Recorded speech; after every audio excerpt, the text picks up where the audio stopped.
Welcome dear student. आज की इस वीडियो में आप सभी का मैं पुनः हार्दिक अभिनंदन करता हूं। आज हम बात करेंगे उत्सर्जन तंत्र और तंत्रिका तंत्र के कुछ महत्वपूर्ण प्रश्नों पर अध्ययन करेंगे। इसमें जो ऑब्जेक्टिव है और ये आपके एग्ज़ाम के लिए महत्वपूर्ण भी है। तो आइए थोड़ा सा देखें। पहला जो हमारा क्वेश्चन है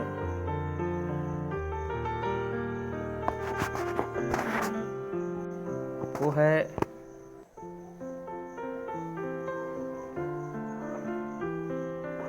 तंत्रिका तंत्र के अध्ययन को क्या कहा जाता है। तो तंत्रिका तंत्र के अध्ययन को कहा जाता है न्यूरोलॉजी। ठीक है।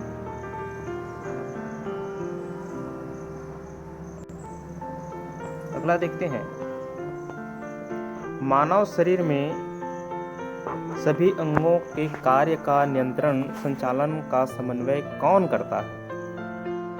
तो इसका जो संचालन का और नियंत्रण संचालन का काम जो है तंत्रिका तंत्र करता है। ठीक है।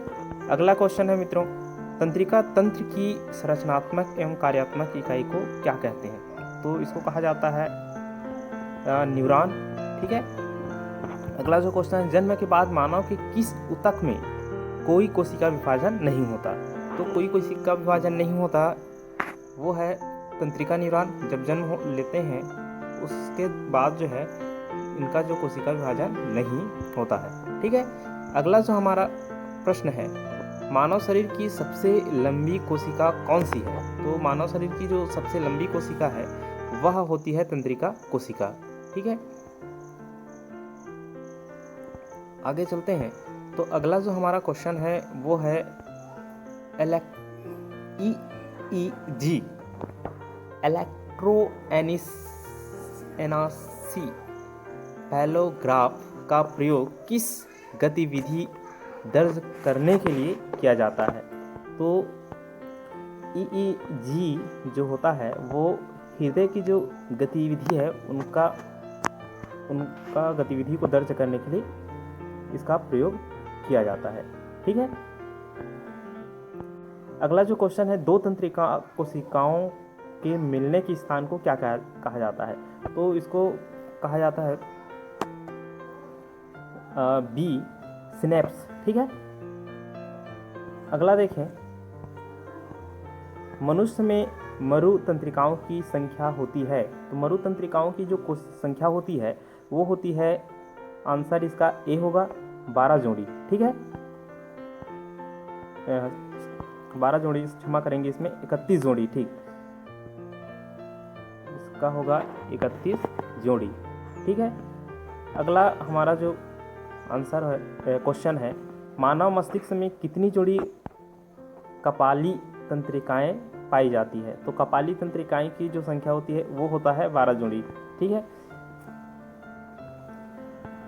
आगे हम प्रश्न की बात करते हैं। तो वह पदार्थ जो प्रेरणा का युग्म अनुबंधन पर एक न्यूरॉन से दूसरे न्यूरॉन तक पेशी में संवहन करता है।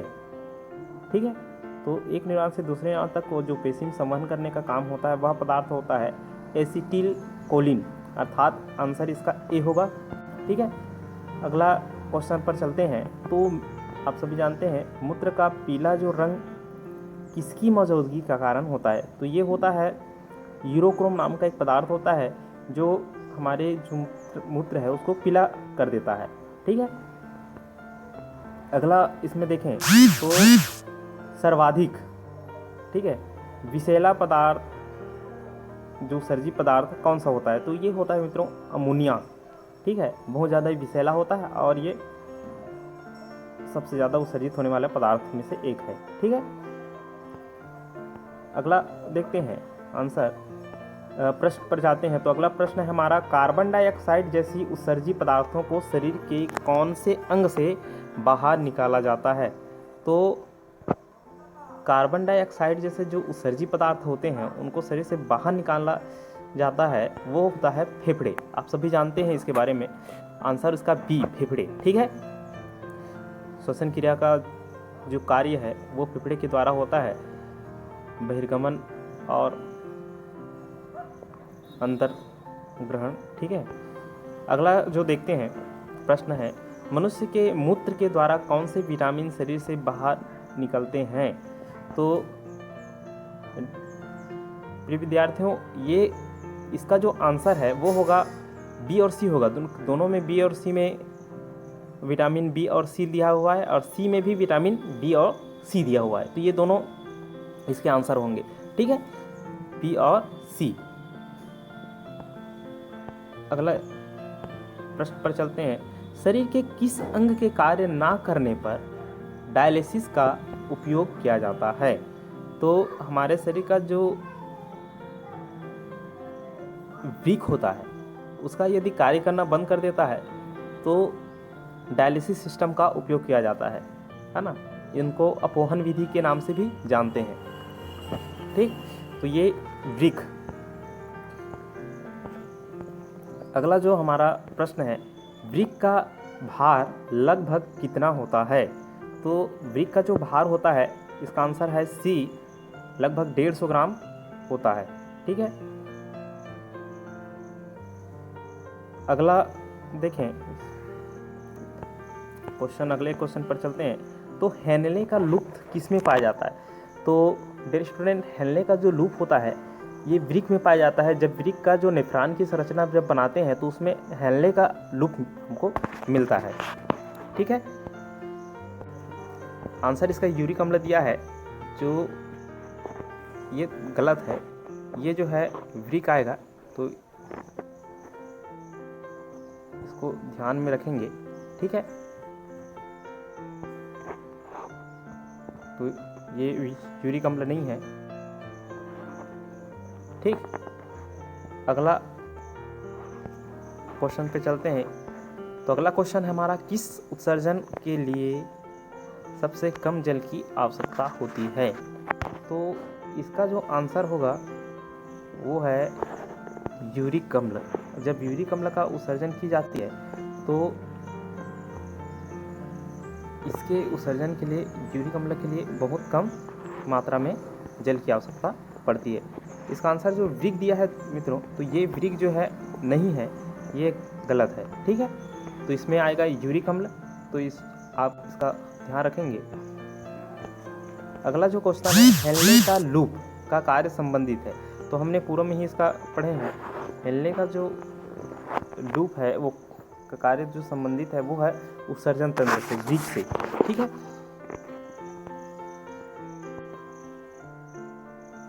इसमें नेफ्रॉन दे दिया है आंसर जो है, तो ये नेफ्रॉन ही है, अंदर में है। उत्सर्जन तंत्र का अंदर के भाग जो वृक्क का जो अंदर होता है वो होता है।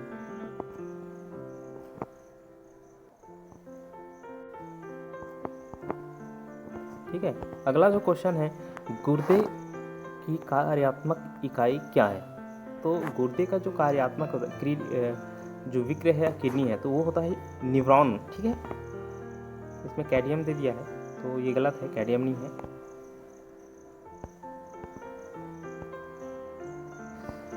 इसमें थोड़ा सा मिस्टेक कर दिया गया है। ये आपका जो 19 का जो आंसर है वो नेफ्रॉन आएगा। और मानव में गुर्दे का रोग किसके प्रदूषण से होता है? तो ये कैडियम के प्रदूषण से होता है। ठीक है, इसका कैडियम होगा।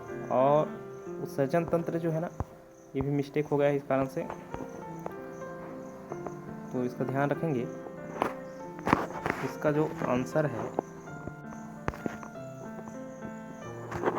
ये होगा कैडियम प्रदूषण का। ठीक है, और इसका जो आंसर है ऊपर वाले का हमने जो पढ़ा था गुर्दे का, तो इसका जो आंसर होगा वो होगा आपका नेफ्रॉन। ठीक है,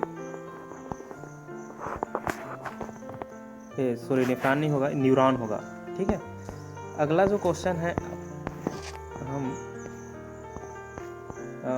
मानव में गुर्दे का रोग किस प्रदूषण के कारण से होता है? ये कैडियम के कारण, तो इसका ध्यान रखेंगे। तो आज की वीडियो में इतना ही बच्चों। आने वाले वीडियो में फिर से हम नई एक जानकारी के साथ आप लोगों के साथ हाजिर होंगे।